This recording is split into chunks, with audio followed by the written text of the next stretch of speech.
What's the smelliest pit you've been in? I've got a novelty Stone Cold Steve Austin. Oh yeah? Cookie jar. No way. I had COVID about did you? 2 weeks ago. Went to 3 Biffy gigs. Is that what gave you?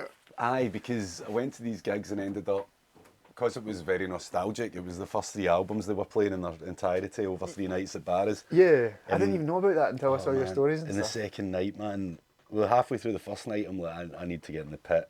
Like, this is too nostalgic. Or like, any time I was at those gigs when I was younger, I'm like, in the pit.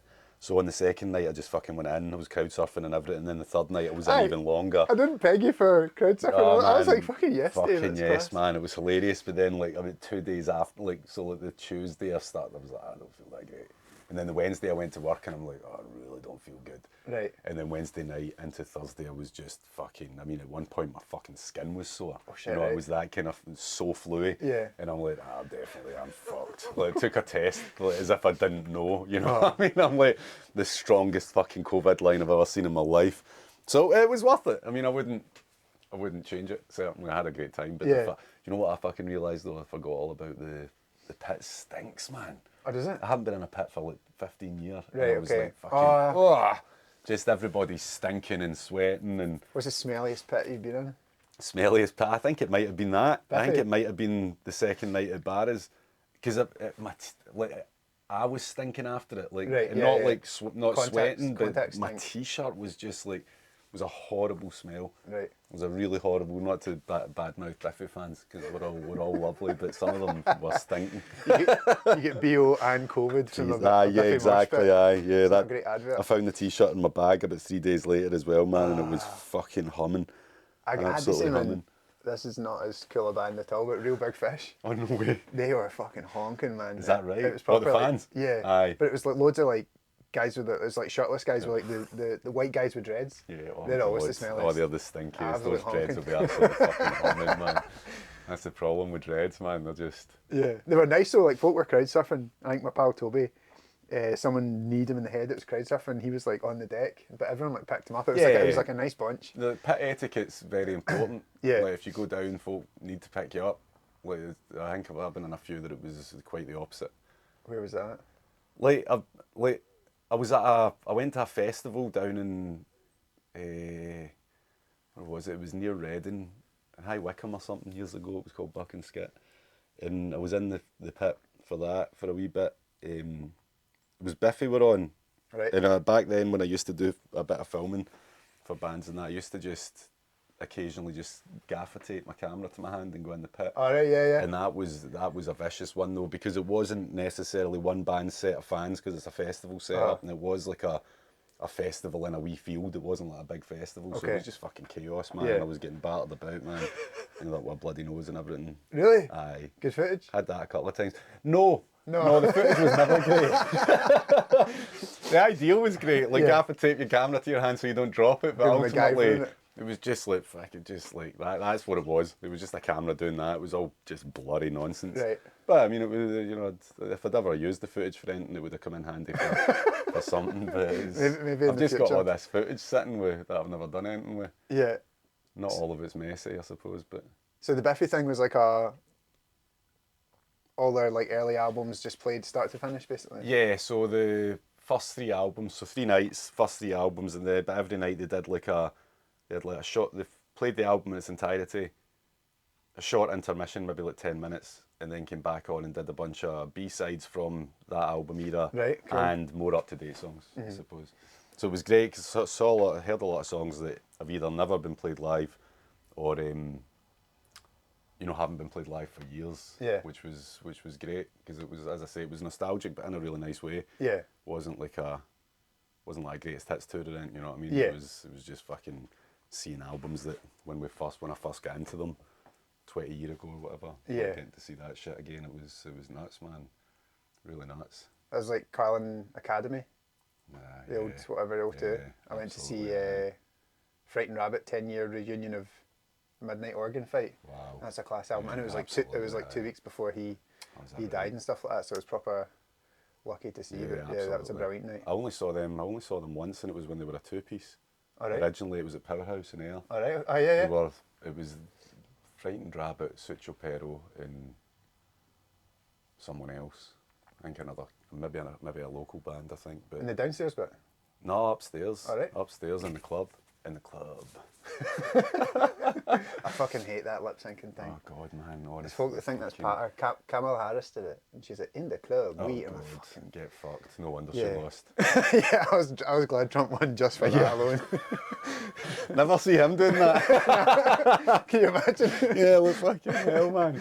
Oh, what a shit show that is, though. Like, how hard do you have to try to lose like that? You know what I mean? Like, I didn't really follow it, to be fair. Like, I felt like it was a foregone conclusion. I didn't see her winning at all. Yeah. Just because I know that there's that many fucking idiots Aye. that will vote for him.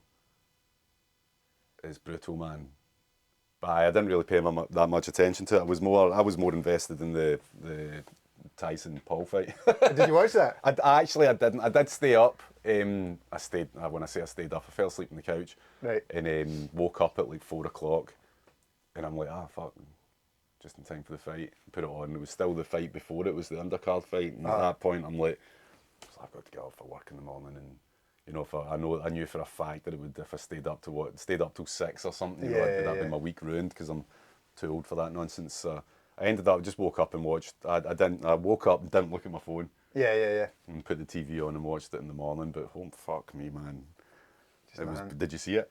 No, I woke up. I was going to watch it in the morning, and the group chat with my pals was like, "That was just pish. Like, what was the point in that? You just get knackered." And I was like, "Okay, I won't watch it." Yeah, he did get knackered. I will say that he definitely had a bad knee, Right. Tyson, and it definitely seemed to play a big part. But I will also say that it was, I don't know. I think people are saying it was rigged in that, but I think you can't discount the fact that for the last 10 or 20 years, Tyson's just been smoking weed and doing mushrooms. Yeah. So there's a few moments early on in the fight when he did his mad kind of peekaboo thing, and when it should have been like dodge and hit him, he didn't hit him. He didn't even throw a punch, and folk, he's holding back. And I'm like, I think he's just fucking taking so many mushrooms that he's lost the desire to punch folk in the face. Having a flashback. Yeah, I think he's just too chill. Yeah. Like too chill to throw these. Either that or it was in some way in the contract not to knock him out in the first round. Because I think if he was going to, he could have in the first round. Yeah. He looked. He's a con artist, Jake Paul. 100%. I don't think any of it's real. No. So Absolutely stupid. not. He's such a dickhead, man. Yeah. And do you know the worst thing about it for me? The whole fight was there's an artist called Alec Monopoly that I fucking despise. Like, I really don't like that kind of art. What kind of art is it? It's basically like. Can I guess? Is it like Mickey Mouse and then with like bits of splatter over it? Yeah. I just with the name, I was like, yeah. Except most of it's obviously he uses the Monopoly man. Right. But it is the same. It is that kind of art. You know, it's like stenciled, sprayed, or whatever. I don't know, but it's just grotesque, fucking money grabbing shit.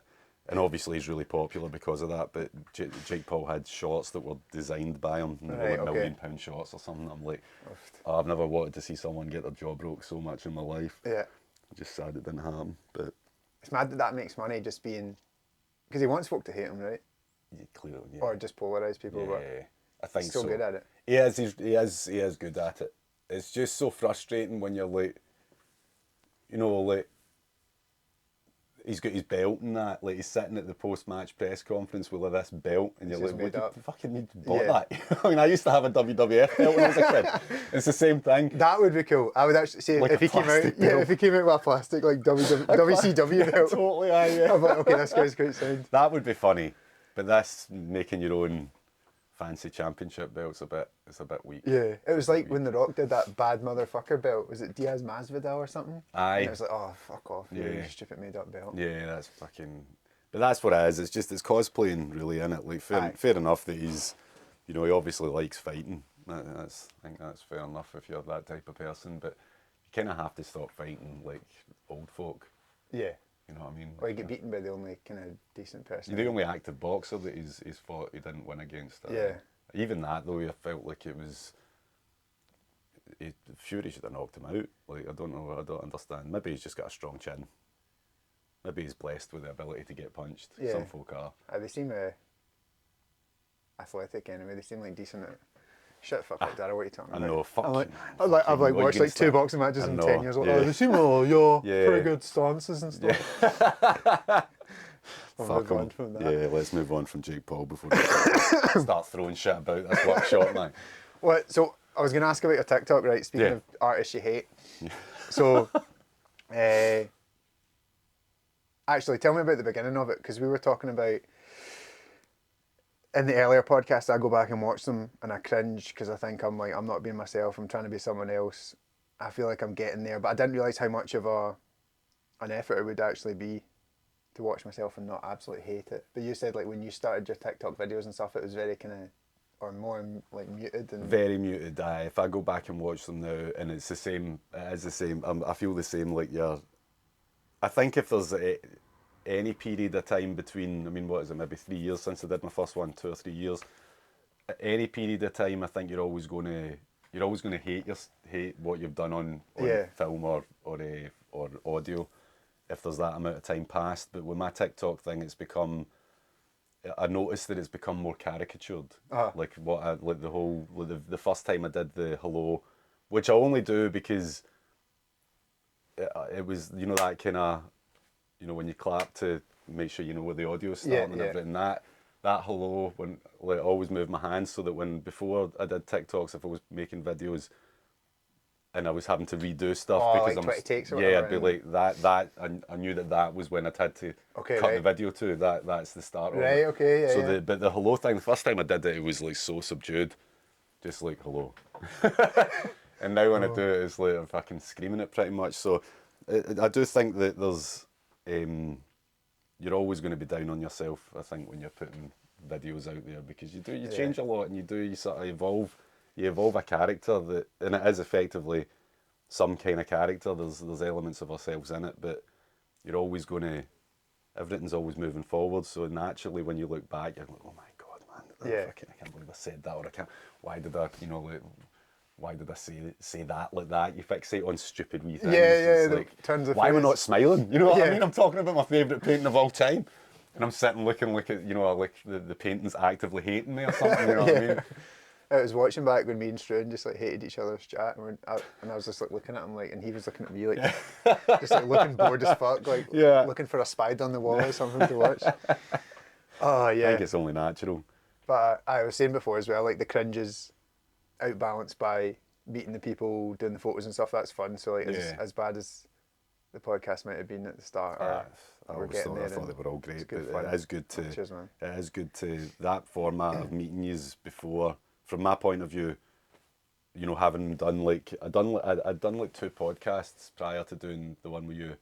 Is it and Stodcast? both of them were Stodcast and I met Stods at the Biffy gigs. Actually, he was the one that chucked me over the. So I was at the Biffy gigs a couple of weeks ago at the Barras, and I was in the pit in the second night, and at one point I'm like, I'm done. My fucking legs were tired. I've been jumping up and down. And I turned round to be like, I'll just go out, and it looked basically just a fucking, you know, a wall of like 2,000 people. Yeah. And I'm like, I can't even get the fucking desire to try and push through these people and try and find a space. And so I'm like, I'll just have to stand here and then, you know, endure the rest of the thing in the pit. And as I turned back round, first I saw Callum Stodds. He was like, "You all right?" And I'm like, "No, man. I need to get out. My legs are fucked." So he chucked me over the top, and he saved my bacon that night. Stuffed your way back? I surfed over the front. Oh, the front and then the back. And then the security chuck you to the side. They were a lot more gentle than I remember them being back in the day. Yeah. When I did that, sometimes they kind of throw you around, but I get kind of escorted one arm around my shoulder and then they chuck you through the fence, and then you have to, you know, go and find your way back. But so it's Stods, and I did Stodcast. I also did one called You Can't Be Friends with Rock Stars, which was I think quite a short-lived one with a guy that I played football with back in the day, and a guy called Dave. So Kevin McGinn and David McKinley. That was a fun time as well. They were both audio though, so it was doing you guys with the video was a whole new thing. But meeting you before it was which is the point, was it relaxed the whole thing more. I think if I'd have just come Yeah. straight to the studio and met you guys properly for the first time, and it'd have been a bit different, I think. But Yeah. having that chat and talking, you know, like, saying things that I'm like, oh fuck, I should have held on to that for the podcast. Yeah, it's you know, always that that way. kind of thing. But it was nicer to, it was a nice way to do it because it took the edge off coming to the studio that day, certainly. Yeah. Because it is quite, and it's intimidating. You know, it's intimidating when someone's like, you want to do a podcast, you're like, Chat about yourself for a yeah, while. no, yeah, absolutely, aye. I think I'm quite like an anxious person anyway, so I think if there's any way to make it less stressful, Yeah. I'll do it. Well, especially the way we've changed it now, is like obviously meet up, have a quick chat, and then we'll do the pod, then the photos. Yeah. Whereas before bringing folk into the studio, that's quite intimidating, but also presenting photos live when they've not seen them before. Like, what were we doing? Yeah, that was nuts. But also great. I thought it was a great format. It was a great format. But then again, also the side that, because I'm, you know, I could be quite an anxious person as well, but also quite, you know, if someone, there's a photo of you kind of thing, and you're just like, oh, yeah, cool. Yeah, how you meant to react. It's a great photo because you guys are great at taking photos, but I'm, you know, you're like fucking, like, just like, oh, Jesus Christ, man, like, look at the fucking state of me.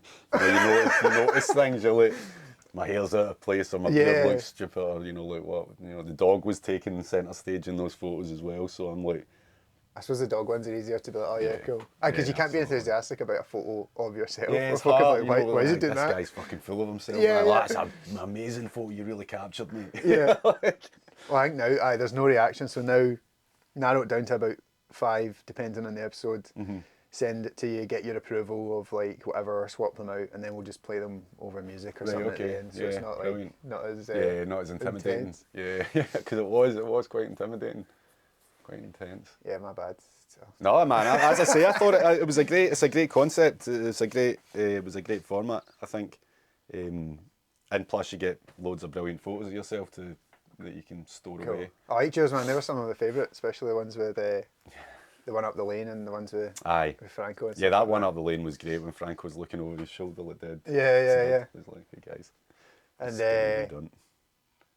And then Glasgow School of Art. So since the last podcast, you were waiting to get in or waiting for your acceptance or something. Right? The last podcast, I was still waiting to get into college. College, right? Yeah, so I did HNC last year at Ayrshire College, as it's now known. Has it been that long? Aye, so we did I'm pretty sure it was before I'd... Yeah. Yeah, because Franco was... Yeah, so Franco would not long got him, which is why I had to bring him, because I couldn't leave him alone. And then, so it was like the end of that summer that I started college. So that would have been like late spring, I think we did that podcast. Yeah. And then I did a year at college, and then I applied for Glasgow School of Art. Yeah.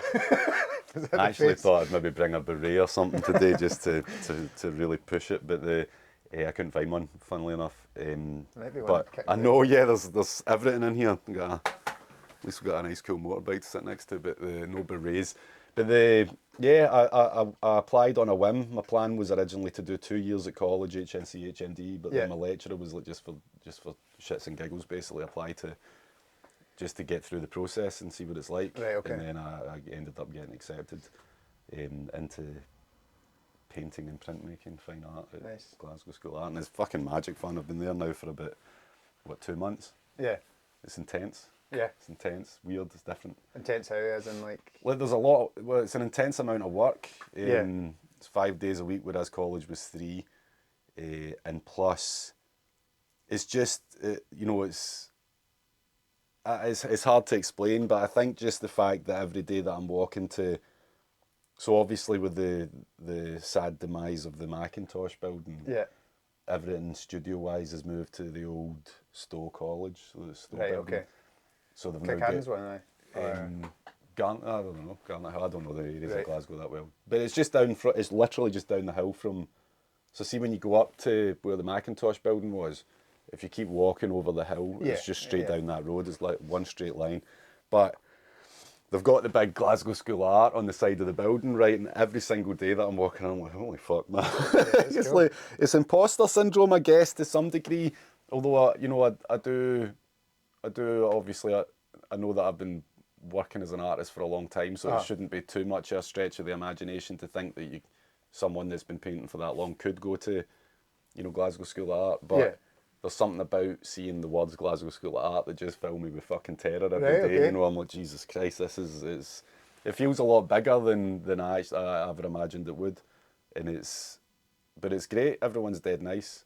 I'm not the oldest, certainly, in the Right. class. There is one student slightly older than me, I think, but everyone else is very young and very high energy, Right, okay. and it's great. It's great to be around. Because the studio space is gigantic. There's obviously various rooms that are studio spaces, but ours I think is maybe the biggest one, top floor of the Stowe building. You get all your equipment and everything just... Yeah, you get your own wee space. So it's like I've got a corner space. I've got a massive window behind me, which is great because not everyone's blessed with the sunlight up there in the studio. But the good thing is seeing what everyone else is doing. Yeah. All these young whippersnappers, Yeah. how they're perceiving the brief and everything. So it's cool. It's just there's a lot to it. There's a lot of kind of even stuff that necessarily isn't integral to your degree, I guess, in terms of getting marked on stuff. But they have like these events where they get folk to come in and talk and Right. lectures and stuff. So there's something happening all the time, and unfortunately, because of my advanced years in life and work and everything, I can't be at everything. Yeah. And that's kind of that will maybe annoy me a bit more going forward. But just now it's like, well, you know, Wednesdays and Fridays I work in the evenings, so you know I can only be there for a certain amount of time, and it happens to be Wednesdays and Thursdays that they have these guest speakers and stuff. So I've been to a couple of them. I've made an effort to at least try and get to some of them, but as it stands, I'm just trying to, you know, just produce as much work as I can. And Was the football stuff, is that through the School of Art? the paintings? Yeah. No, those were just done in my own studio. One day. Is that an idea you've had for a while? I love the idea. Yeah, thanks. It was something that started at college. So we had a brief last year at college that was what's it again? Basically, I think it was called Here. I think that was what the project was called. And it had to be somewhere that you felt super comfortable. Right, okay. Somewhere that you spent a lot of time. And me and the wife were walking the dogs one day, literally the day after, or a couple of days after we'd been given the brief. We were down the old racecourse, and I've spent obviously most of my life in that part of Ayr.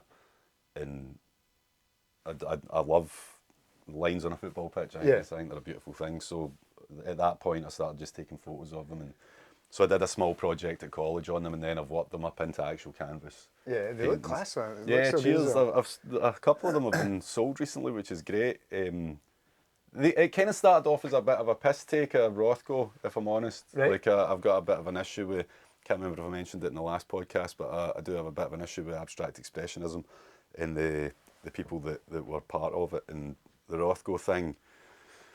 The first one that I did was huge, with a big white line across it, and it was effective. I think it was called Rothko line. Right, okay. What kind of stuff does Rothko go? I don't know. Rothko's the one that does he's got the sort of, usually like, so say it's a square canvas, like half of it will be one colour and then the other half is literally just colours. Yeah. They're apparently, according to Rothko fans, if you see them in person, they're, you know, overwhelming, but I just don't click with abstract expressionism as a whole. Yeah. I find it quite weird. To start with, it was and I love this is fucking one of my favourite parts of art history, is that the CIA funded travelling exhibitions of abstract expressionism to basically as propaganda against the Soviets at the time, against the USSR, and they used this idea of what kind of art you could create in a free democratic society, to push. They obviously, these guys were already doing abstract expressionism. It was just that the CIA saw an opportunity, so they through a couple of what would you call it, funds, I suppose. They set up funds to send these exhibitions around the world to kind of, I guess, you know, bam up the Russians, and show off the West, because at that time a lot of the work, especially in the USSR, was socialist realist, which was effectively like, you know, painting a Stalin on a horse, or you know, everything was very very dictated by, you know, the government and what you could and couldn't do. Okay. So when you go and see all these, like Jackson Pollock throwing paint around, or Rothko doing these big squares of colour, or that fucking Willem de Kooning doing whatever it was that he was doing. I'm saying like I know who that is. I don't. Oh, don't even look. Don't even look at Willem de Kooning's work. The guy's a fucking chancer. I mean, I think they were all chancers, but they were all drunks and kind of boring. I find it all very boring. If I'd have been alive at the time, I'd have felt completely different about it, and I will admit that. Yeah. I think that's the same way any art movement. Like, it's easy to look back at certain art movements and go, garbage. Yeah, But if you're alive at the time, if you're alive at the time, it would have been super exciting. Yeah. Super exciting. But with the benefit of looking back at it, you're like, shit. Yeah. Shite. It's just all the time. Aye. Did you hear about the North Korean soldiers that went to Russia? No. And it's the first time they've had like unfettered access to the internet, and they're all like addicted to porn. No way. These articles have just been absolutely rifling through it. Yeah. No wonder though. I mean, because I remember hearing maybe a couple of World Cups ago, there was the North Koreans genuinely believed that they'd done a lot better in the World Cup because they'd been given all this basically edited footage when they get spanked by somebody like 6-0 or something. I think that game didn't, the goals weren't shown. Yeah, they showed their goal and then cut it off or something. What a weird. And the audience from is it Chinese people that they hired, and they were all like in sync doing like a little dance, and they've all got the same like exact same outfit and hats on, and they're doing like a wee singing song, and there's like it's all women, but then there's like one guy just sitting at the edge like. Just like, what the fuck am I doing here? He's like trying to join in. Oh, it's so funny. But I don't know how much of that is like, yeah. You hear it said it, but it's like, are they really doing that? Yeah, that's a good point. Aye. But because that haircut thing, I think that got disproven. It's like you're only allowed 5 haircuts, and then someone was over there. I was like, nah, that's a load of shit. What? Hold on. What do you mean? There's only 5 to choose from? Yeah. Oh, right. Okay. You're not allowed like 5 in your lifetime. No. You've had your 5th. That's you, man. You're growing your hair now. Brilliant. So there's 5 to choose from, and one of them's obviously the leaders. I'd imagine that would be probably the top one. The classic bowl middle cut. The bowl.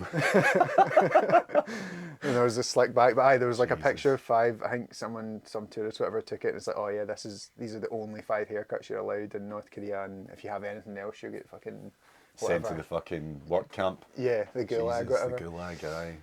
But that's not true. Yeah, there was a documentary called The Propaganda Game where. But again, I don't know. Yeah, you don't know what to believe. But this guy was basically an ambassador. He moved from Spain, ended up. I don't know what happened. But he ended up like working there, and he like speaks to everyone that comes in and kind of organises stuff. But he was like, oh yeah, it's all a load of pish. Like you get this propaganda, and he's like, you think we're bad? Like you've got it as well. So don't think you're above it. Like you believe this, you believe this. Yeah, but then And then they went to like a skate park, and there was like wee kids that. We're talking about Messi and Ronaldo and stuff like that. So there's a wee bit of blurred lines because they were like too young to be actors. You'd think they were kind of like 4 or 5. Right. But, so they're maybe getting more stuff than we. Yeah. Were led to believe. I think it's easy enough to think like the whole world, like the whole country's poverty. There's like 250 million people or something there. Yeah. That element of it was always seemed a wee bit unrealistic. That everybody's living in this kind of squalor. Yeah, the fake supermarkets and stuff. Yeah, the fake supermarkets and stuff. That's all very weird. But maybe they've just got. Maybe they have the internet. They've just got super edited version. Yeah, like a lot of places do. I think. You do see the funny ones. There was like a guy. Have you seen when they go into an office and everyone's sitting on like the Google homepages typing nothing? No, I'm not. Some of it's crazy, but again, you don't know what to believe. Don't know what to believe. Aye, and we're all subject to propaganda at some point.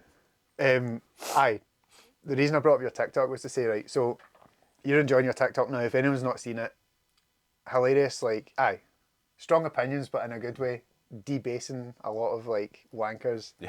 And it's just funny takes, but also really interesting in terms of like the history and how it came about. Yeah. But obviously, there's a pattern now because of your passionate opinions and like Damien Hirst and AI. Is that just all people tag you in now? I get tagged in, kinda. Like there's the tagging, which is great because there are some things that I wouldn't see otherwise. Some people tag me in some incredible things.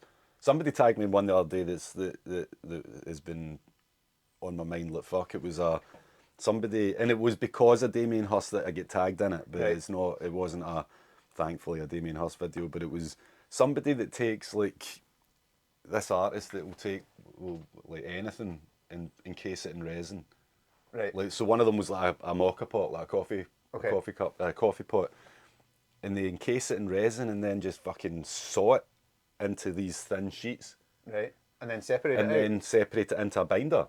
So it's like a book. All right. So you open it, front page is like it looks like a mocha pot. Yeah. And then they open it, you've got the inside, it's like All right. like thin sheets of resin with like the object in it. Do they not do that with bodies in the museum and stuff like that? They've got like the body all kind of separated out into bits. I guess, yeah. I think I've yeah, seen something I think like that. so. That's a cool idea though. Yeah, it was really cool. So I do get tagged in a lot of cool things, and then obviously I also do get tagged in Hirst stuff or stuff that I don't like. But Yeah. also because of the way the algorithm works, you make a rod for your own back. So Yeah. if I was to go on TikTok right now, I guarantee within about 10 videos I'd see that fucking clown, Damien Hirst, through that company. It's a company called Henny that he's in Henny. cahoots with, either like a printmaking, I Right. guess. I guess they're a kind of, I don't know, they do something. And they post a lot of videos of him cutting about his studio, Yeah. literally hurling paint around the place. That one was hurling paint, but he's got other canvases behind him. I'm like, why are you getting shit on that? I know, It doesn't make because sense. nobody's going to fucking buy them. Yeah. Like those ones, like one of them behind is one of those gigantic, terrible cherry blossom paintings, and Yeah. they're from a while ago. So there's probably an element as well that he'll then, sell that as, oh well, this was created Yeah. during the creation of something else, because he's not blessed with anything. Damien Hirst, he's How not did- blessed with ideas or. How did he start? Like, how did he get? The story notoriety? the story I've heard is that because obviously he was at quite a prestigious art school, I guess I can't remember the name of it, but certainly wasn't Glasgow School of Art. He was at an art school, and obviously his cohort or whatever, his year became quite a successful group of artists, like Right. the YBA, the Young British Artists, all came from that kind of era. And I heard that he basically had some pals that had some money, so they bought something for a Okay. increased price, Yeah. and therefore set his price, kind of thing. I don't know. I don't know enough about him, if I'm honest, like in terms of his background, because that would involve, having to, really pay attention to him. And Yeah. Whereas most of it's just like what people are like outside of their art is get very little interest to me. Yeah. So when it comes to Damien Hirst or any artist that I don't really like, it's more about, if he's going to post videos of him creating these pictures, that you never see him starting. I'll say Yeah, that, yeah. right, because obviously he's got a lot of people doing a lot of work for him. That's a pretty well established, if not fact, definitely kind of Yeah. belief. He's got people doing a lot of work for him, and he kind of, it's very performative. But as for what he's like as a person, I do know some people that have worked with him, and he's apparently not overly nice. But Okay. as I say, when it comes to art stuff, especially if I'm talking about it on the internet, try to focus mostly. Not personal. Yeah. Yeah. Yeah, but with Hirst, I don't know what that was. With Hirst, it was obviously a wee bit of it becomes personal because I really can't stand him. Like he's a thief. Like Yeah. he steals people's ideas. And while there are examples of people throughout art history that have, maybe kind of done similar things in terms of thievery, if you want to call it that. Like there's a brilliant artist from the kind of pop art period, but she was a conceptual artist that just happened to be at the time a pop art. Her name was Sturtevant, Elaine Sturtevant. She went by her surname though, and her thing was like reproducing the work of our contemporaries at the time, which was the likes of Warhol and Jasper Johns and Liechtenstein and all these characters, right? But so Andy Warhol would do like his flowers, Yeah. his flowers, and she'd recreate it. Okay. Or the Liechtenstein Crying Girl, which was a print, she recreated it by painting it and she got into sculpture to recreate people's work and everything. And it pissed a lot of them off, but it, you know, a lot of the artists I feel were a bit aggrieved by it. Warhol did give her some of his actual screens to reproduce the work, but her thing was the medium is the medium. Whereas with Hurst, there's no suggestion that he's, you know, he's not going like, well, this thing that I ripped off of like John Le Carre or whatever, like these characters from the 80s and 90s, even actually prior to that as well. He's never really kind of openly said, well, this is the actual work that I've stolen from. Whereas Stuart Avant was she wasn't trying to claim the work as her own.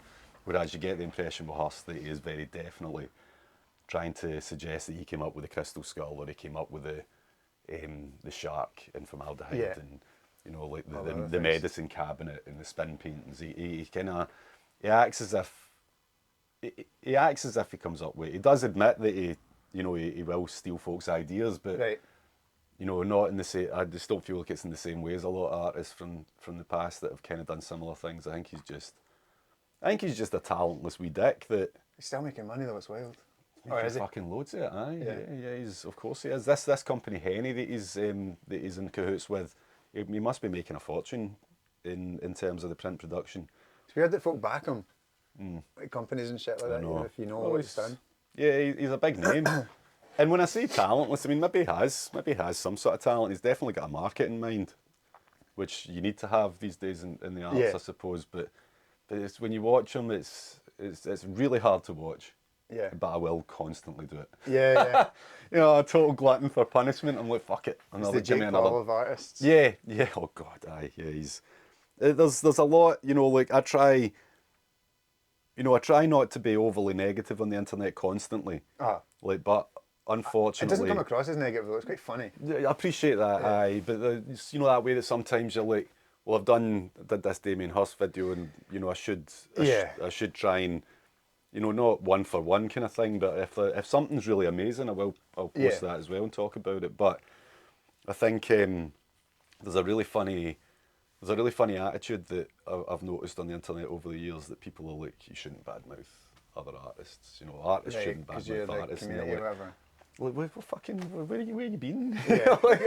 like just because you don't want it to happen doesn't mean that it's not been happening forever. Like it's you know, we get to bitch about other artists. It's a fun part of being an artist. Do they have to be a certain level before you? Aye, I'd imagine it needs to be like the big one too. Yeah, I mean, why? Yeah, exactly. Why would you know? I'm not going to go fucking digging in it. You know, somebody that some primary school show. That's wank. That's shite. Like, who the fuck think you are? Get that off the fridge, you cunt. But when it's big names, they're open to criticism. Yeah, they are. They're really open to criticism, especially if I don't like it. Especially if I feel like I fucking don't like it. Like, of course I'm gonna. My ego's out of control in that regard. You know, I need to tell folk if I don't like stuff. And it's, you know, there are sometimes I'm like, you know, there's some artists that I hate, but you know, like you can't deny the work's amazing. Like I don't like Salvador Dali. Yeah. But his work's incredible. Yeah. Like technically speaking, the work's incredible. I'm not overly drawn to it in many regards. Like there's like one or two pieces that I think are wonderful, but like the St. John and the Cross, what's it called? Yeah, the Cross one. It's at Kelvin Grove. Right. Yeah. I can't remember the name of it now. That's a really great painting. It's got a really great story behind it as well. But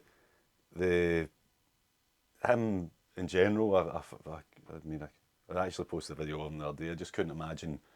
I can't think of anyone worse. He was quite like Manson-esque. Yeah, absolutely. Oh my God, I mean, imagine being stuck in a room with people like that. It's like... Would you rather be stuck in a room with him or Stephen Brown? Jesus Christ. There's no What's that question, right? Damien Hirst is behind you, Stephen Brown's in front of you, right? Damien Hirst's cock is halfway up your arse and your cock's halfway up Stephen Brown's. God. Are you going to move back or forward? Jesus, that's an impossible question. You don't actually have to answer it. But I feel like I need to. But no, I'll come back to that. I'll come back.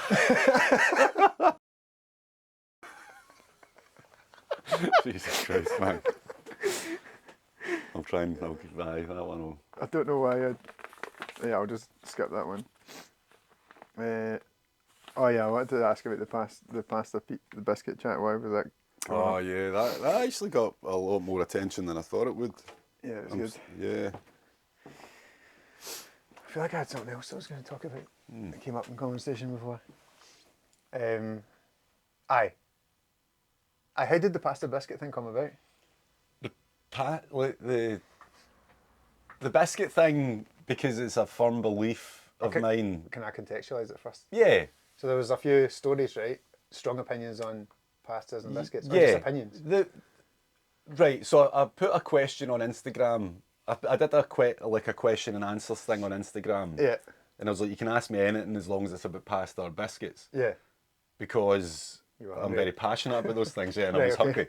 Probably got the munchies or something. But I do.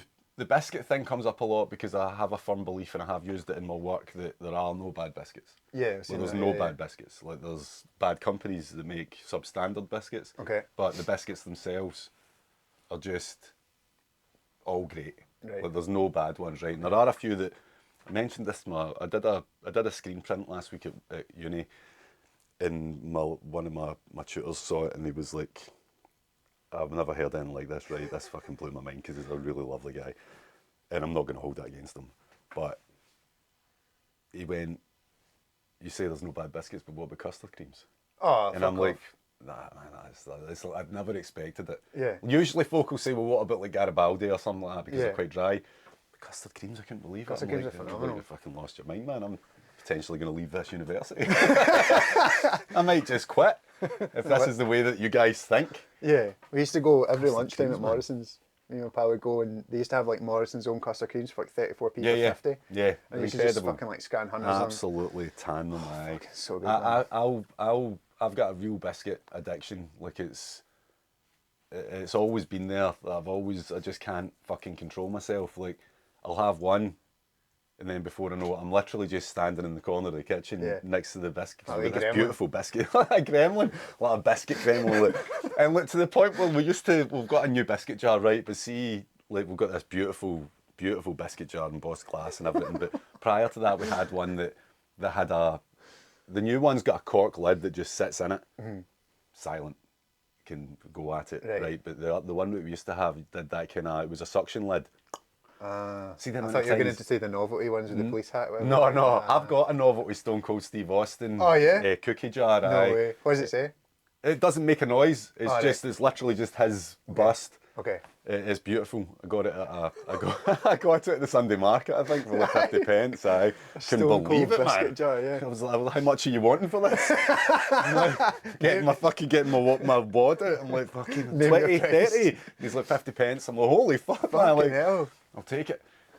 But the old one used to make a noise when I opened it, and the amount of times I get rumbled, like I'd be in the house, Natasha would be getting the kids to bed or something, or getting them to brush their teeth, and I'd be hanging about waiting to, do whatever, but I'd go into the kitchen, I'd be like, and all I'd hear would go, "Dave's in the biscuit jar!" Like, for fuck's sake. We need to get a quieter biscuit jar, so we have, and it also holds more biscuits, which is great, but the Instagram thing, I was just bored and eating biscuits, and I had the house to myself, and I feel I don't really do video stuff when anyone's around. Uh-huh. Like that, I can't Yeah, do. yeah, Like, yeah. I can't. Walk by someone like, I know, like I can't do it. Yeah, Walking yeah, down yeah. the street doing it and stuff. I've done some outside, but I can only do it if like it's late and there's nobody about. it's a bit wanky, isn't I it? can't. Yeah, I find it really hard to do. Even with the family in the house, like I can't do it. Yeah. Like it's It's weird. For Darren Fox on I'm shit at TikTok. Just as soon as I get the phone there, I'm like, I crumble. But like Darren Fox's episode is out, and I was just like, the video's out, episode, go watch it. I was like, oh yeah, that's good. Get dead self-conscious and stuff. But so I had some time to myself, and I thought, fuck, I'll ask it. Well, hopefully get a couple of responses or something. But Jesus Christ, it just wouldn't stop. It took me like 3 days to get through some of them. Yeah. Like there was a lot of the pasta thing. I can't even say to be exact why I even included it, but there's a lot of, because I work in a pizza shop. Yeah. There's a lot of, I deal with a lot of chat about what's acceptable and what's not acceptable in realms of what Italians think Yeah. with food.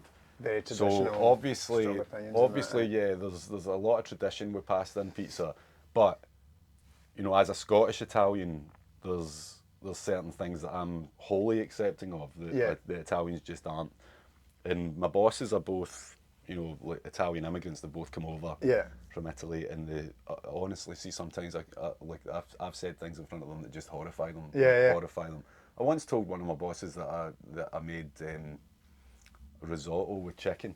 Right. And chicken's they never let it go. Right. He still brings it up. That was one of the first things I said to him when I started working there 2 years ago.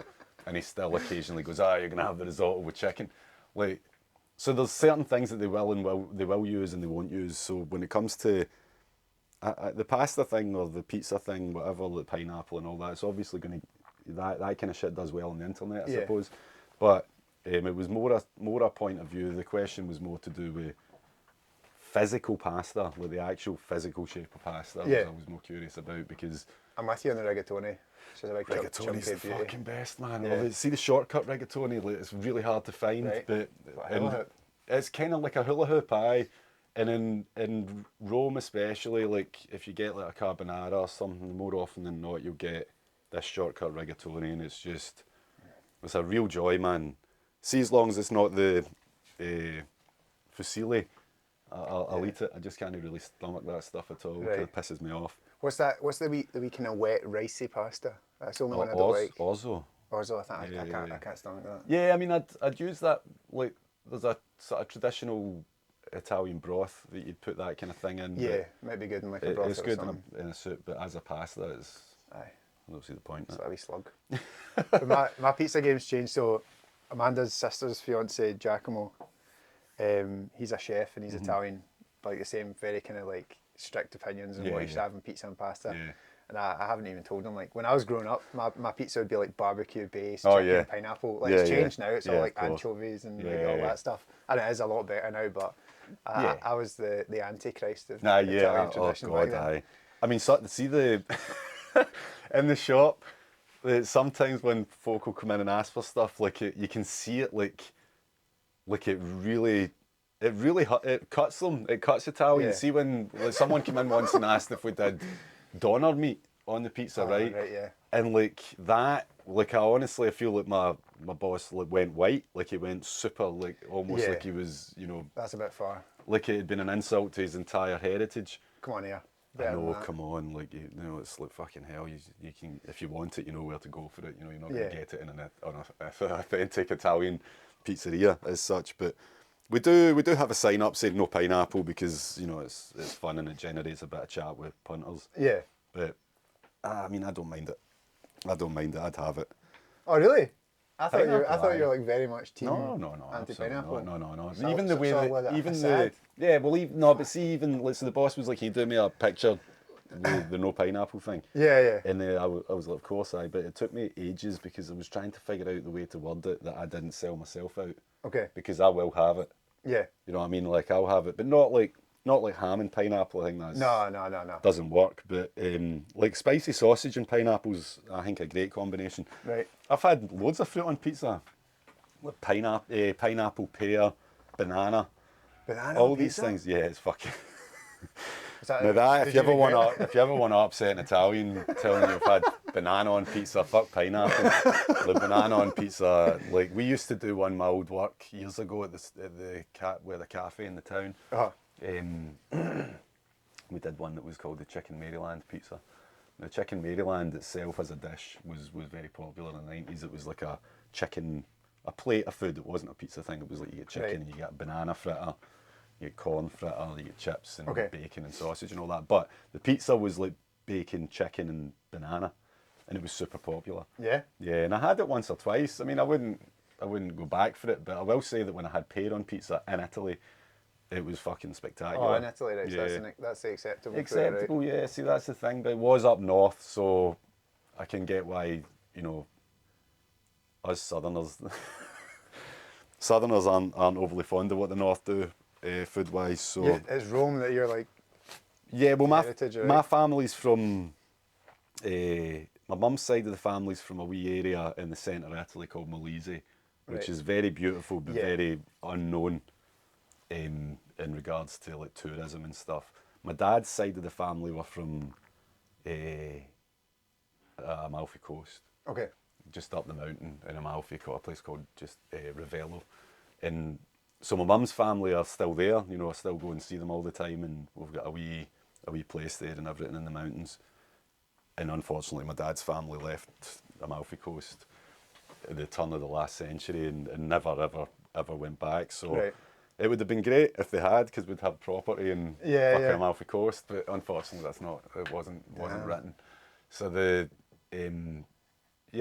have, you know, the north-south divide does crack me up, but the food is better in the south. Okay. 100%. Like, the further south you go, the better it gets. Trust peasants with your food. That's always the best way to deal with anything. Yeah, I think so.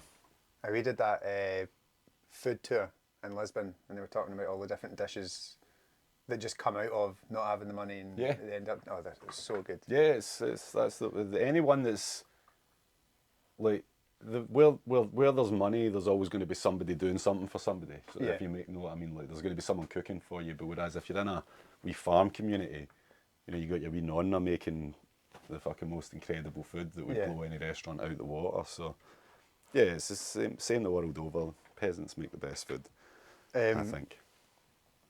To do an absolute horrible jaggy wee segue, Brilliant. I forgot to ask.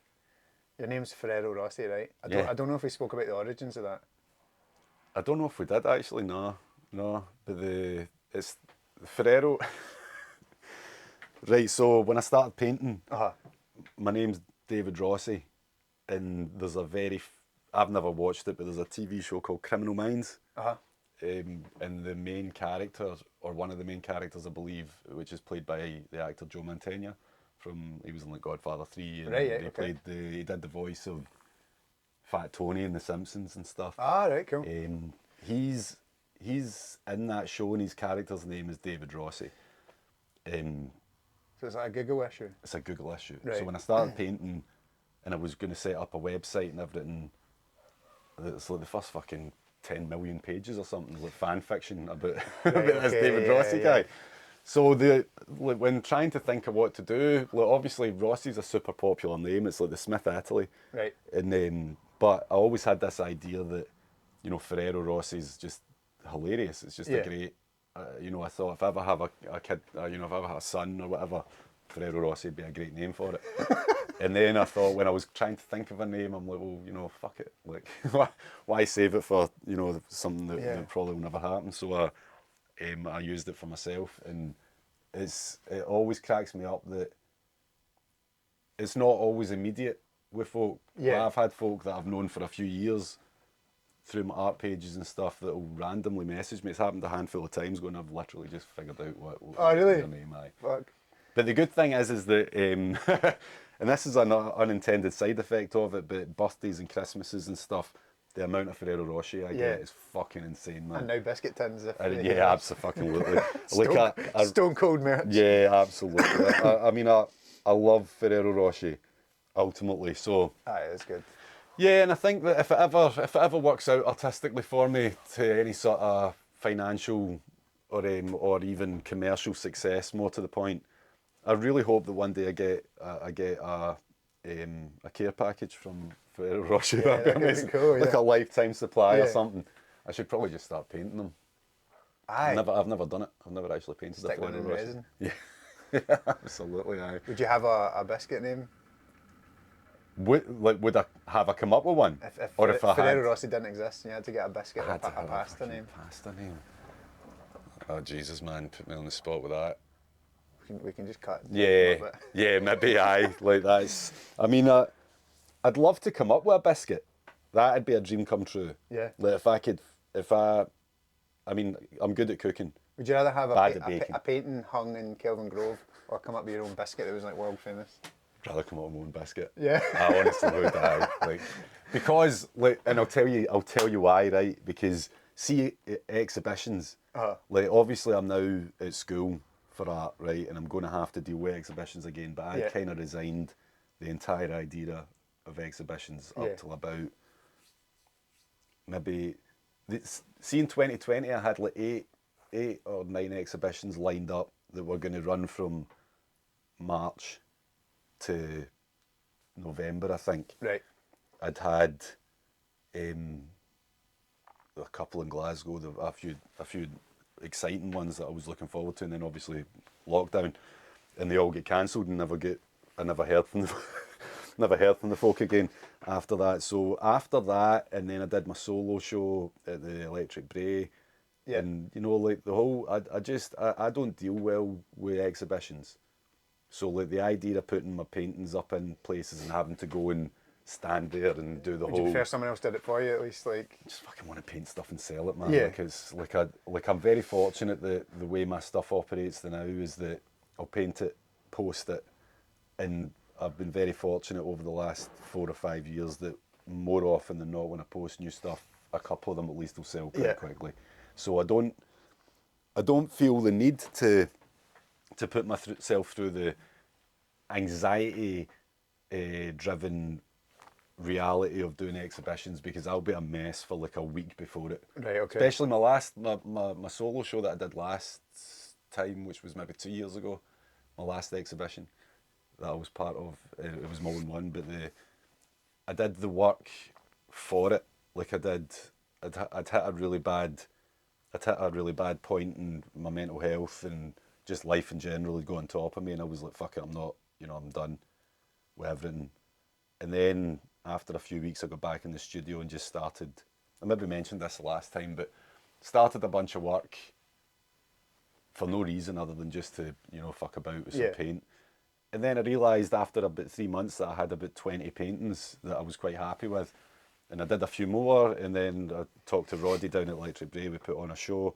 But the nature of it, because obviously, because you're putting so much work into it, I'm sitting for a week before it, being like to my wife, like, the folk are gonna fucking hate this. Like I'm really convinced that, that it's just not gonna work. And that show was quite successful. I sold quite a few pieces at that exhibition, but even still, despite it being my most commercially successful or financially successful exhibition, I was still after it. I'm still like, it's not worth it. It's not worth it. Like, it's not worth what I have to put myself through to do it, because you have to turn up, and it doesn't matter what mood you're in. When you have to do something, you have to do something. And when I'm standing there and folk are telling me that, oh, this is great, and you're like, thanks very much. Well, it means the world when folks say that kind of thing to you. But just the nature of the way I was at the time, I'm like if this happens again, for example, like I don't know if I could deal with it. So now I'm just like, paint work, put it on the internet. If it sells, it sells. If it doesn't, I'll paint over it. So what is it? Is it you holding yourself to a standard where you're like, I don't deserve an exhibition, or is it you just being like, I can't be bothered with being the centre of attention, everyone coming in and seeing all my work that's vulnerable? It's a weird one, because I've asked myself that a few times, because I can't faithfully answer it. I do know that the idea of, like, it's weird, like, everyone would like, most folk would like to be the centre of attention at something, right? And see, when you've put so much into a body of work and you're standing in the middle of it, that's always going to be odd to me. Mm-hmm. So aside from what people think, which obviously is always going to kind of hang over you, standing in the middle of all that stuff, it's just so, it feels really odd and ludicrous to me. Mm-hmm. And I think it's maybe because I'm still relatively new to painting. Like, I've not even been doing it 10 years. In fact, 10 years next year, I think. But I think maybe if I'd have grown up doing all this stuff, I'd be a wee bit more comfortable with it. Yeah. But I'm just, like, I like going to exhibitions, don't get me wrong. I like standing in rooms of work. Like, I like my own work, but when it comes to, when it's all when you put all that shit together, it's weird. It's, I don't know. And then on the other side, you've got because you know what it's like. It's maybe a guy thing, but you're like, I don't want to do this. I don't want to do this. I don't want to do this. And then you do it, and you're like, it was actually all right. I actually enjoyed that. But then after it, you've got that. Well, it's over, and you go, everything just stops. So you've built up this thing in your head because, the anxiety's ripping through you. You're like, just need to get through it. Then you get through it, and you get through it, and you're like, well, it wasn't that bad. But I still had all those emotions, Where did and they I'm go? still going to crash. You know what I mean? So it's before the exhibition, I'm a nightmare.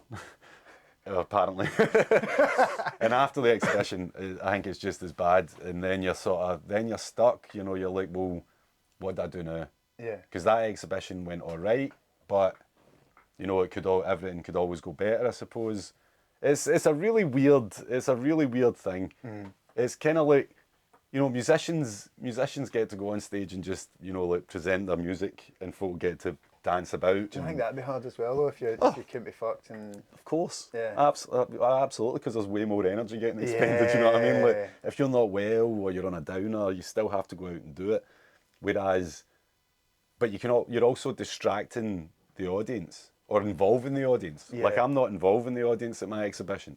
Do you think would you not want to do a gallery if you could just change up how galleries are done, do it in a way that suited you?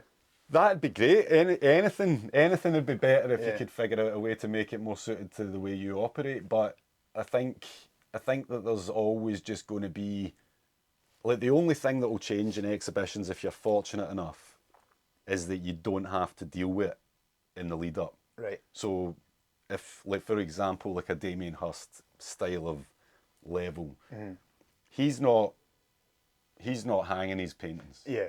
He's not having to, you know, go round with a bit of paper and price them all and put the titles down and do all the shit that's the heavy work before it. He's just, you know, his stuff, I mean, he's not even fucking painting stuff. But, you know what I mean? Like, he's not involved in anything in the lead up. Yeah. Like, so when it comes to folk doing those kind of exhibitions, you're just turning up and folk are blowing smoke up your arse. You know, that's the reality of it. But when you're doing it at the level that I'm at, and maybe it comes across that I'm just lazy, but you know, you're doing so much in the lead up, and the payoff to me is never enough. Yeah. Because That makes sense. yeah, I mean, ultimately, as I say, I just want folk to be able to buy my paintings for a reasonable price, and I have to always put the prices up at exhibitions, and I think that things become more inaccessible price wise. Whereas if I just put my stuff on the internet, charge the price that I want, that I see is fair, people can buy it, I'll send them it, and the job done. I don't have to worry about all that shit. Funnily enough, I was listening to Lemmy chatting one of his. I don't watch the streams. I just watch like a video that comes out. But he's like, because obviously he's done his skits, his YouTube, his video, like TV series, and he's like, no, can't be fucked. Can't be fucked. He's like, I'm just gonna do my streaming. I make money, folk laugh, you get the clips, fuck it. I'm not doing anything else, not doing any podcasts, not doing any more books, not doing any more shows. Fuck it. Fuck like, it. that's Yeah, good. absolutely. Fair play, You have to, because ultimately you have to get to the point where there's so many things that you feel that you have to do. Yeah. And it's good that you've tried it as well. Yeah, absolutely.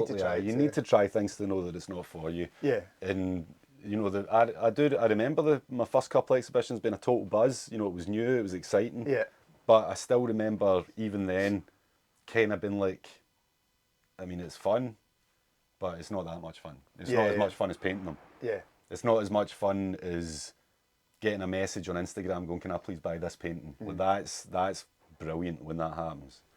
It's not the same in real life. Like, it's when someone's like standing there going, this is great, you're like, thanks very much. And then they move on and have a look at the other stuff and you're like, cool. Like, you know, it's nice, but ultimately, you know, if it's good enough for Lemmy, it's good enough for all of us. Just make your own decisions and Absolutely. and choose your own path, I suppose. Yeah. It'd be the best way to do it, because you can get distracted with all that shit.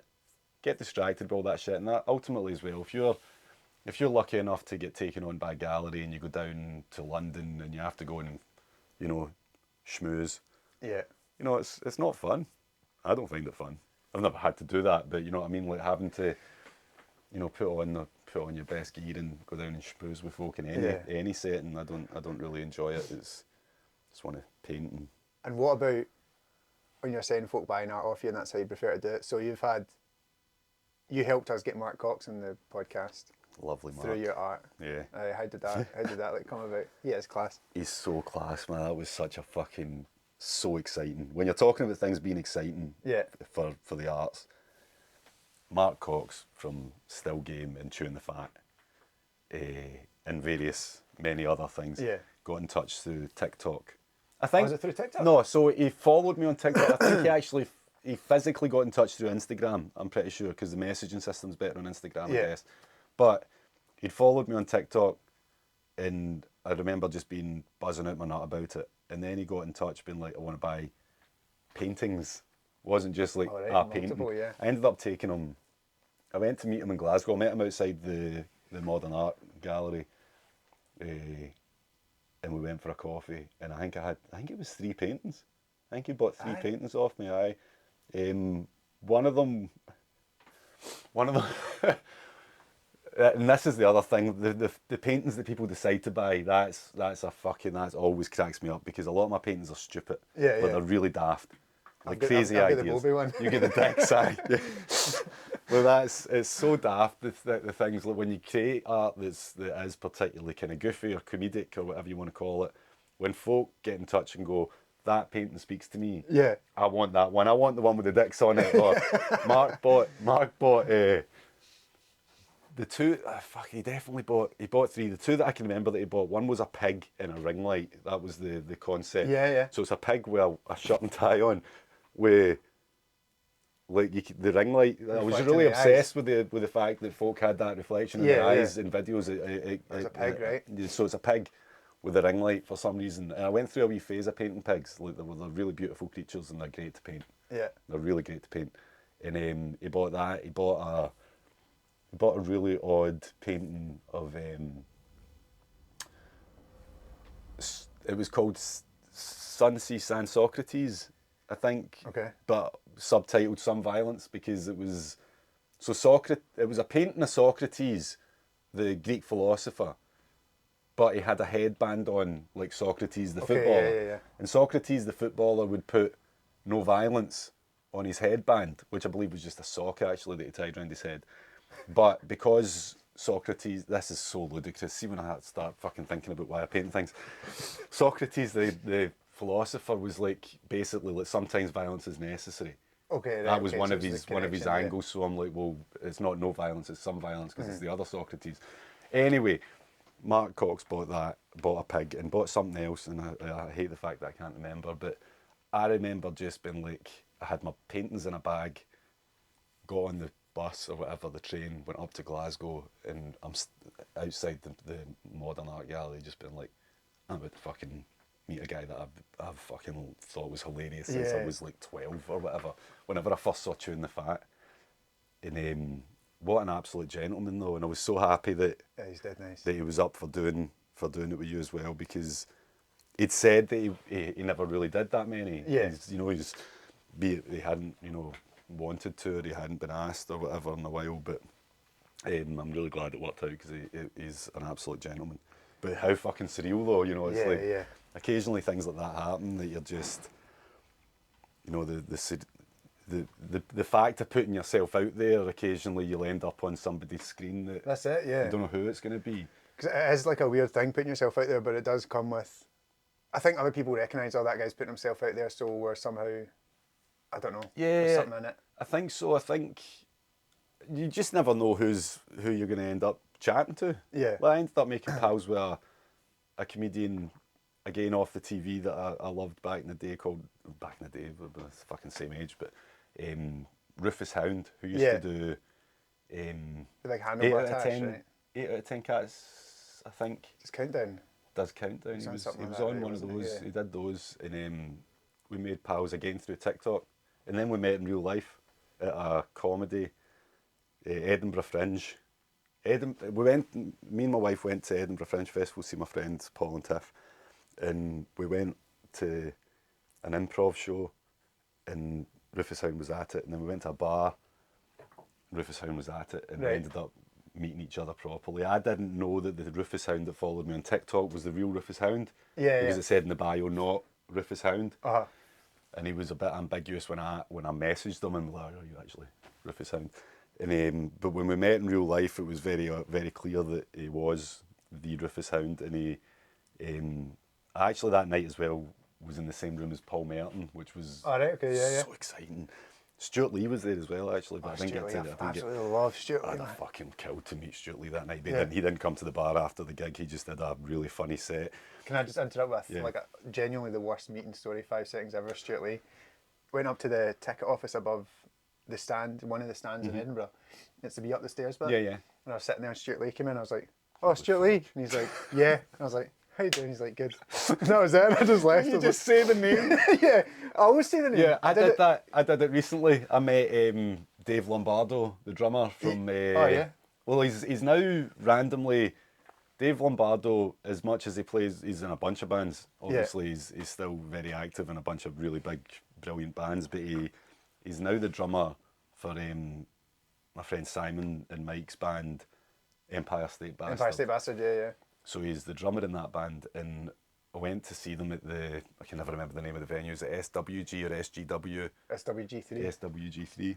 We went there to watch Empire State Bastard, and that's weird, man. My ear started ringing as soon as I said Empire State Bastard, because that's what happened when I went to see Empire State Bastard. Tinnitus. And I was in the dressing room after the gig. I'm standing talking to Mike Vennart, catching up, and Dave Lombardo comes in the room and walks towards Mike, and obviously by extension me, and I just went like that.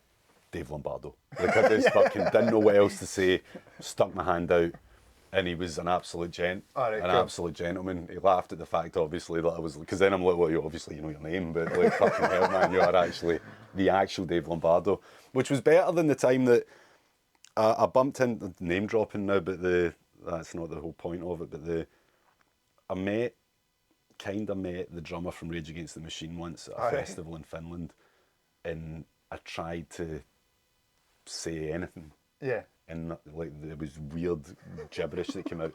It was so bad that my wife just dragged me away. Like, because we'd gone to the backstage bit, because Biffy were doing this festival in Finland. We'd gone out, we'd always fancied going to Finland, because it sounds like it is a fucking incredible place. But we went to this festival. Prophets of Rage were playing, which was a super group of Rage. Lost Prophets? No. I was going to say, I hope not. Holy fuck. No. It was Rage, Public Enemy, and Cypress Hill. Right, okay. Right? And the fuck, man. And I walked past the bass player from Rage Against the Machine. He was talking to someone else, and I was just like to Natasha, I was like, that's the bass player from Rage Against the Machine, that's cool as fuck. And then literally took about another 10 steps, and Brad Wilk from Rage Against the Machine, the drummer, came out his wee backstage bit and walked straight towards us, and at that point I went, ooh! I just like, the Queen's Wave as well. yeah, like fucking like, oh. I was so embarrassed, but like, at least I said something to him. Yeah. You know what I mean? And at least he kind of laughed, which was also funny. So, it wasn't the worst thing that's ever happened. I wasn't sick or anything, which would have been really bad. I suppose you see someone just throw up, that'd be, I mean, if it had been fucking Tom Morello or something, I might have, but... I nearly threw up, but we were at the Tsunami Relief concert. It was like 2005, and it was through, like, obviously, like, the stepdad at the time. And backstage, just chilling, was like Robbie Coltrane, Franz Ferdinand, Snow Patrol, Travis, Karen Dunbar. No way. But there was a free bar, and I'd never had purple aftershock before, and I was like 14, 15, and I was just tanning it, and I was out my face. And I had like a, no joke, like 20-minute conversation with Fran Healy from Travis, no idea what I said.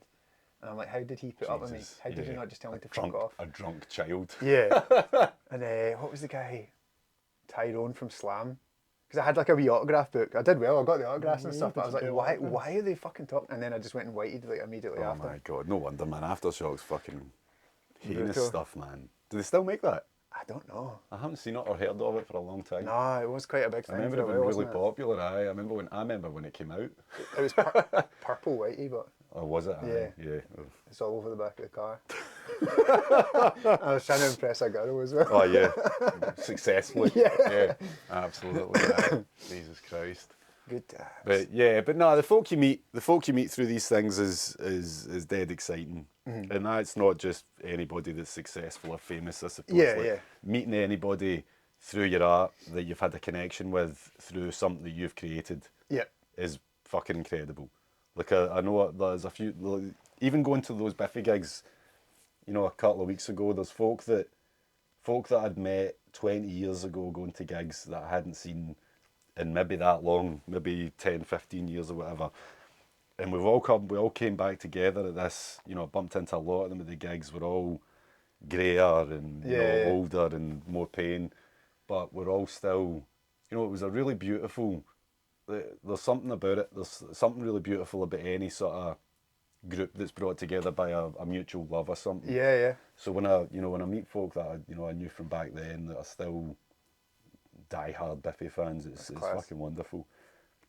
And when like folk, even there's folk that go there that I've got, you know, that I meet through these gigs that have bought a lot of my paintings and stuff, and you know, it's a beautiful kind of community. Like a weird wee circle of random folk. Yeah. It's really, really. I'm gutted really, about really beautiful thing. The Biffy concerts, man. I wish I went. Fuck me, man, that would be incredible. If there's a Marmaduke one, I'm yeah. Hopefully one day. We've still got a third album to do. I pressed them about it. Yeah. Yeah, same with Sucho. Like so. Yeah. Marmaduke Duke was obviously the two, Biffy Clyro and Sucho Pero, and Sucho haven't done anything since 2012, I think. Right. And I'm constantly. They were all. Was it my wedding? They were all at. There was a time not long ago that we were all in the same room, with the exception of one. With the exception of one person, we were all in the same room a few years ago, and I remember just because again as a fan, you know, obviously I was more connected with Sucho in regards to studio work and stuff like that we did together, but I'm just a fan ultimately, and I'm standing there, I'm like, holy fuck, man, there's like they're all in the same room, you know what I mean, and I'm like, boys, this is nice, you know, why don't you move from this room into like a studio, for example, and like. Going about with your biscuit tin. Yeah, I'll supply the biscuits and you get the riffs. No fucking hell. So it'd be amazing. But again, you know, is it a nostalgia thing? I don't know. But you know, it'd be great for any artist that you love to do something new. Yeah. Or even do something old. Like Sucho could, what year is it? 2024. So in like 2 years, it'll be like 20th anniversary of their first album or something. See, when you think about that, that's fucking horrifying. But, you know, if ever there's a time to do something, even if it is just going back through the album again, it'd be incredible. I'd be there, selling their merch. 20 years, man. 20 years, man. I was like, scary. Radio X brought out a new station called Radio X Naughties. And I was like, I'm now old enough that I've got like, back in my day, the music. I'm like, yes, man, my this is music, class. Lost Prophets. Jesus Christ, I can't believe we've managed to get the Lost Prophets into this. Thankfully, it was a band I was never into, thankfully. I did like a couple of other tunes. I think they were just a wee bit, I was already a wee bit kind of away from Kerrang! Right, okay. At that point, and I know they were big on Kerrang!, so. But yeah. Let's move past that. You got one of your collages for Empire State Bastards, like tour poster or something, didn't you? Yes, cool. That was very cool. Yeah. Cool. That whole experience was brilliant, right? Because the only reason it happened is, so see if you get pals that are doing anything that you kind of admire. Like, for example, obviously my pals are mostly all musicians, right? And I've never done anything, you know, I've never been like, let me do this poster, or let me design your artwork. Literally one day I was sitting collaging in the house, right, because collage is fucking great fun. And I've got my cutting mat in front of me, and I'd cut a picture of, who is it? You know, in the picture of God touching fingers with, who is it? Adam. Right. I'm pretty sure. I don't know. I probably should know. But the thing from the Sistine Chapel, I'd cut the Adam character doing that with his finger, and I also had cut a picture. These were all just for using it in a collage, like. Yeah. But I'd also cut a picture of Flash Gordon from a comic book, like bent over. And the way that they sat together, it was like the finger was going right in Flash Gordon's arse. Yeah. So I was like, that's hilarious. So I took a photo of it and sent it to my group chat with my pals, which is obviously involves Simon and John from Sucho and stuff like that. And solely from that photo, we ended up, that was going to be the tour poster. That was originally, Si was like, I need to use that for something. Oh, right, that was going to be the arse getting fingered. But I'd also done a few others. I had a few other characters cut out, and what ended up becoming it was the weird picture of what a kind of stoned looking Jesus with this actor, I can never remember his name. I think his first name's Gaetano or something, but basically hugging this Jesus that looks like he's partied too hard. Right, okay. And the most frustrating part was that I had to get a little bit of help from my cousin to work out the poster issues, because the photo that I'd taken, once I'd taken the photo of what would eventually become the piece, I'd already used it. I'd already stuck the pictures down, and the photo wasn't high enough quality, so I had to. Yeah. My cousin's a tech whiz, so we managed to figure it out at the very last minute. And the unfortunate thing was that the tour poster sold out by the time I got to the gigs. I'd never seen it in person. No. Never seen it in person. Damn. I got sent a photograph. My cousin John had gone to they'd done Germany, I think, before they did the British shows. And John had seen the poster. He took a photo of it at the gig. So I saw a photo of it on the wall, but I've never seen it in person. They were all sold. But the funniest thing is that, so I'd produced a poster, and Mike Venart's partner, Jess, had also produced a poster. To the screen print one. And they were both available at the gigs, but there was an Empire State Bastard Appreciation Facebook group. Yeah. And they were all, everyone was loving the other poster, right? And there was a few folk going, what the fuck is this? So I'm just looking at going, it's like, it's a tour poster, you know, it's like a fucking, like the cutting board background. It was like, I think it was probably about that size. Cutting board background. I love the cutting board background. It was so like, it looked great. Something you'd usually hide, but it just looked class. It was a cool colour and the lines across. And it was covered in paint and glue. It was a really kind of messy, well-used, stolen cutting board. I stole it off a friend actually. He'd left it sitting, and I took it, but now it's fucked. I'm keeping it because it's quite cool that they all sold out in a way as well. That it was.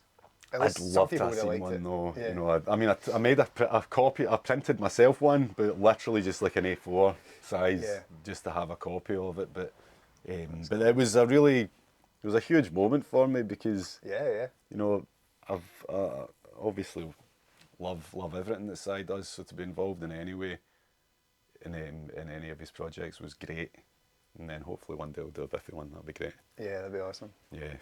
Oh yeah, thank you. Thank you very much for coming on again. My pleasure, as always. I really enjoyed it. Now we'll get photos. Yeah, cool. Get some photos after. And get a jacket on, man, 'cause it's freezing in Yeah, this that's shed, about man. it, It's like, I need to get the wood burner going or something. Right,